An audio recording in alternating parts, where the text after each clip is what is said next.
Hey everybody, welcome back to Better Know a Highway, a series where we look at the interstates of America, one road at a time. In this episode of Better Know a Highway, we take a closer look at a major 5-series interstate that runs for over 1,000 miles from the southwest corner of the country and through the Intermountain West to the northern border, Interstate 15.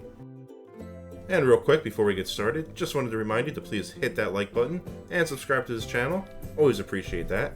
Make ssure to check out the VRT Discord, link in the description below.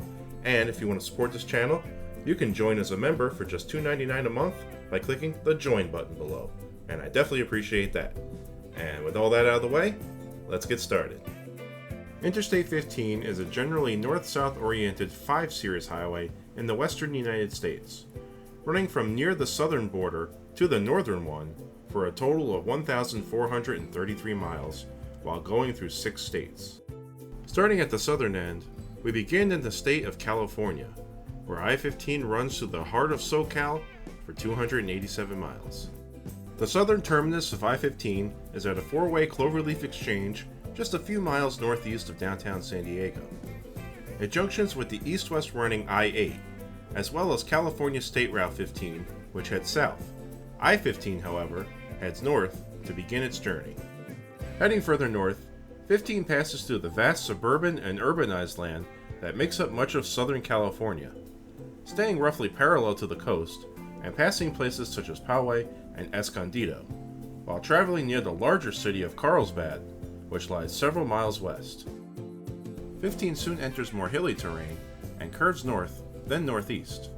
Passing a few smaller settlements, the highway then descends into the Temecula Valley and passes the city of the same name, then proceeds to make a turn to the northwest to begin its way through the vast inland empire of Southern California. A short distance further, and 15 has a significant junction with the major spur route, I-215. The spur heads due north, while 15 stays on a more northwestern track, winding its way past more mid-sized cities while skirting just to the east of the Santa Ana Mountains. Moving along, a junction with State Route 91, which leads west to Anaheim, brings I-15 into a series of intersections that lead directly west to the city of Los Angeles and its vast urban area. 15 never enters the LA vicinity proper, instead staying well to the east, and after making a turn to the north, it reaches the densely populated city of Ontario and numerous smaller cities that surround it.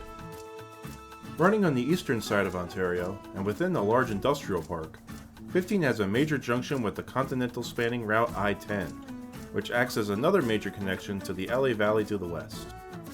After the junction, I-15 enters the San Bernardino Valley and juts slightly east towards the city itself, but never actually approaches it. Instead, the aforementioned spur, I-215, provides direct access, and both routes meet up to the north for a second junction. Heading north from here, 15 heads to the Cajon Valley and begins a climb upward in elevation. At one point, the highway splits, with each lane of traffic traversing the ascent on its own. Both lanes turn back to the northeast and soon meet back up again and flatten out as 15 reaches the high desert. Now in a new region, 15 passes places such as Hesperia and Victorville, while continuing on a northeast track. Soon after, the terrain empties out, and 15 enters the vast, empty, dry lands of the Mojave Desert, with long views far into the distance.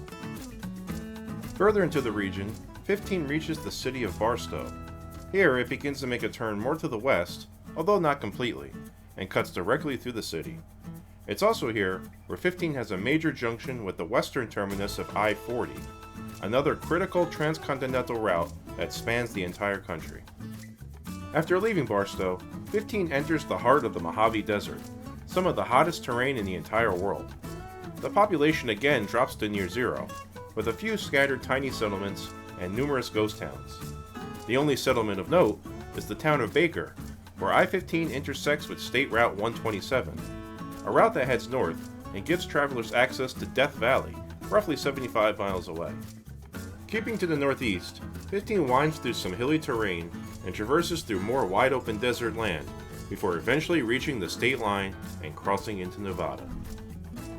I-15 curves its way through the southernmost part of the Silver State, which also happens to be the most heavily populated part, for a total of 123 miles. Immediately upon entering the state, 15 reaches the very unique desert town of Prim, a settlement built specifically to take advantage of the traffic that passes through the area, a large tourist trap you might say. The town consists of casinos and not much else, with most of the local population being workers at those casinos. The visit is short-lived, however, with just one single exit. The town then abruptly ends, and 15 enters back into uninhabited desert. Continuing northeast, the highway passes more tiny settlements, including places such as Jean and Good Springs. A turn to the north, however, changes everything, as 15 goes from open, empty terrain to the densely populated neighborhoods of Las Vegas and its large metro region. Paralleling Las Vegas Boulevard just to its east, 15 heads on a dead straight northern path, soon reaching the world-famous Las Vegas Strip, as well as the city's international airport. Now running directly next to some of the most renowned casino properties in the world, 15 has exits with many of the heavily traveled cross streets leading directly to the boulevard. The highway also passes stadiums, convention centers, and other large attractions in the area. While it does so, 15 also has a four-way junction with a spur route, I-215, heading east, and County Route 215 heading west, forming a partial beltway around the city. Continuing to parallel the strip, 15 soon has a bend to the northeast, and then enters the downtown Las Vegas area, passing by Fremont Street just before having a junction with the short-running I-11, a new interstate that heads both southeast and northwest.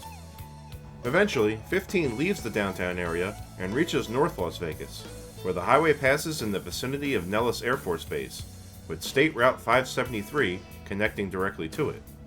After this, 15 runs through a few more miles of urban terrain, as well as past the Las Vegas Motor Speedway, and then, just as quickly as it began, the city ends, and 15 once again re-enters desolate desert lands.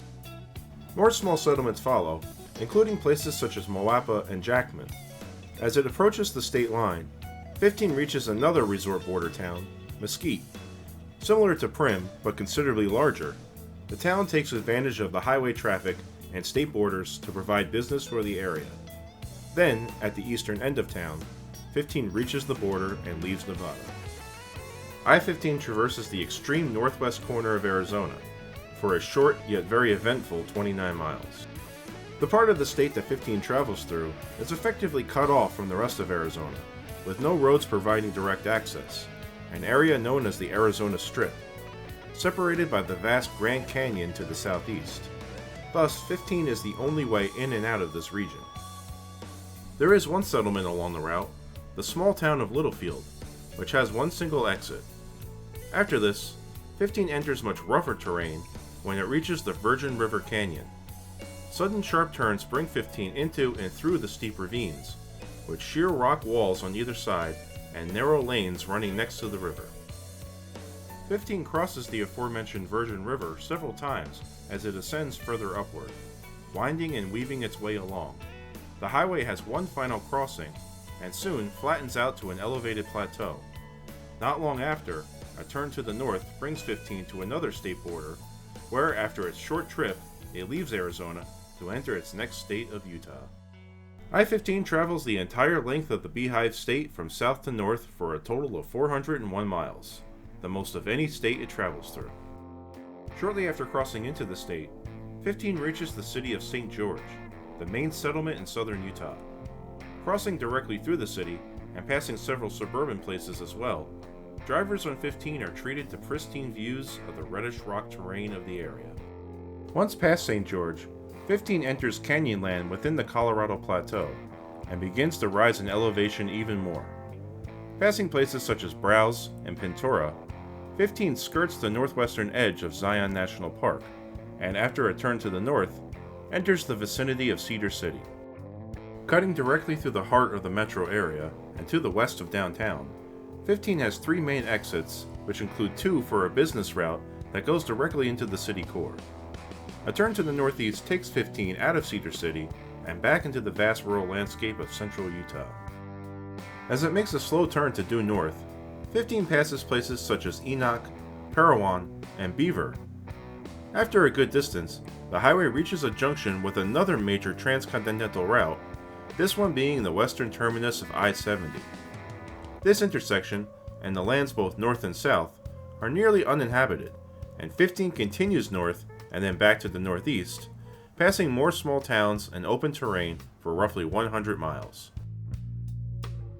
After this long stretch, 15 enters the most populated region of the state, first entering the vicinity of Provo, as well as other places such as Nephi and Spanish Fork. 15 then curves around Utah Lake, staying on its eastern side and running past numerous suburban neighborhoods and small downtown areas. A turn to due north brings I-15 into the state's largest city, as well as its capital, Salt Lake City. As it approaches the downtown area, 15 has a junction with a Beltway spur, another I-215. And then about 5 miles further, 15 junctions with yet another transcontinental route, this one being the very long-running I-80. The two routes then run concurrent to the north for a few miles, soon curving slightly and passing directly next to downtown Salt Lake City. About halfway through this curve, I-80 splits off west, and 15 stays on its northern path.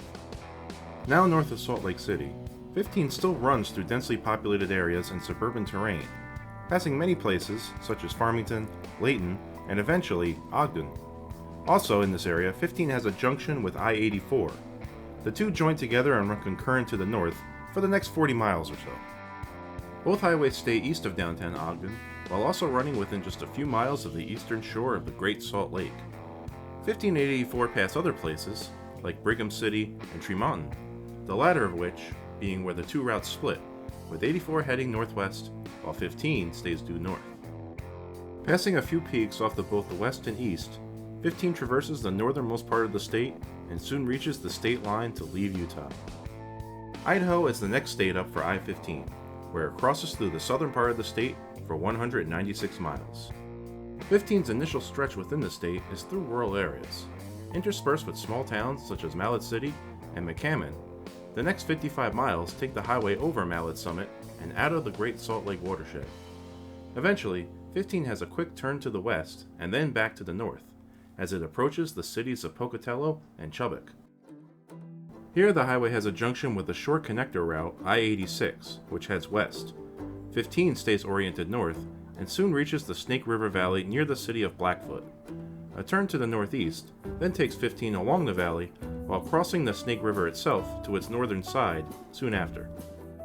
Running alongside the river, 15 traverses rich agricultural lands and runs past, and slightly through, the Hell's Half-Acre lava field. The highway then arrives at the city of Idaho Falls. While staying on the western end of the city, 15 follows the course of the Snake River and turns to the north, while a junction with US Route 20 allows drivers to continue northeast on that highway. Now heading north and still next to the river, 15 cuts through more prime farmland, renowned for the quality potatoes grown in this area. Eventually, 15 reaches drier land and passes the small settlement of Dubois, shortly after which it reaches and enters the vicinity of the Bitterroot Range, taking a pass along Beaver Creek and soon after crossing the state line to end its time within Idaho. Montana is the final state that I-15 passes through, running the width of the state from south to north while traversing variable terrain for 396 miles. Now within Big Sky Country, 15 enters the state after cresting Moneta Pass and then heading in a northwest direction. Passing a few smaller places like Lima and Dillon, the highway runs within wide valleys separating numerous high mountain ranges. All the while it makes a gradual turn back to the northeast. A turn to the north brings 15 just east of the Beaverhead Range and more open valley lands with more small places along the way. Eventually 15 reaches a major junction, this one with the final transcontinental route it meets with, I-90, which is also the longest. 15 then joins 90 and both run concurrent to the east, soon reaching the city of Butte. Running through the southern side of the city, 15 and 90 have a junction with a short spur, I-115, which leads directly to the downtown area nearby. At the eastern end of the city, the two routes split, with 90 heading south and 15 turning back to the north and skirting just to the east of the Continental Pit Mine, a massive quarry just north of Butte. Shortly after this, I-15 reaches Elk Park Pass and officially crosses the Continental Divide. After the land flattens out, 15 begins to descend downward along valleys following Bison Creek and then turning east to follow the Boulder River. At the bottom, 15 reaches the town of Boulder and makes a turn back to the north to leave the area. More rural landscape follows, and eventually 15 reaches this next settlement of note, the capital city of Helena. Running along the east side of it, the highway comes within less than a mile of the Capitol building itself and provides direct access to it. Keeping on that northern heading, 15 passes Helena Regional Airport and quickly leaves the small metro area to head out into the vast lands of central Montana.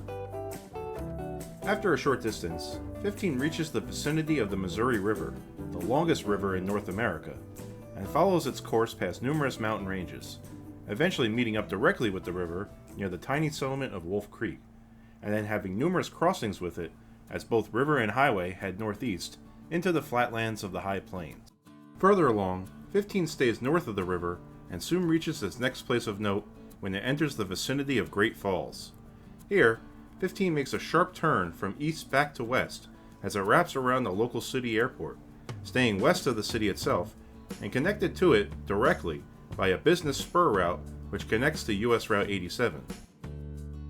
Leaving the area as quickly as it entered, 15 slowly turns back to a north direction and begins to enter the open lands of northern Montana, passing several smaller places such as Dutton, Conrad, and eventually Shelby. After this, 15 has its final stretch as it makes a straight shot north and one last turn northwest when it reaches the US-Canadian border and the twin towns on each side, Sweetgrass, Montana, and Coutts, Alberta. A busy customs station greets drivers at the northern terminus, with this crossing having especially heavy commercial and cargo traffic, often causing long delays. Once through, drivers continue north on Canadian Highway 4, which eventually leads to the city of Lethbridge. However, the border marks the end of I-15 and its impressive and important 1,433-mile trek. And that will finally do it for this rather long Better Know a Highway video. Hope you enjoyed and learned a little something along the way, as always. And hey, before you go, make sure to hit that like button and subscribe to this channel. Always appreciate that. Make sure to check out the VRT Discord. Link is down below in the description, and I hope to see you there. And finally, if you want to help support this channel and help me make more videos like this series and beyond, then you can join as a member for just $2.99 a month by clicking the join button below. And I want to send a big shout out to all my members. Thank you so much for your support. You really help make this channel possible. Big shout out to you. And if you want to join these cool people and enjoy all the perks of membership, then all you have to do is click the join button below, and I definitely appreciate that. Now, with all that out of the way, make sure you enjoy the ride, and up next, it's the last of the Zero series, Interstate 10, and I'll see you then.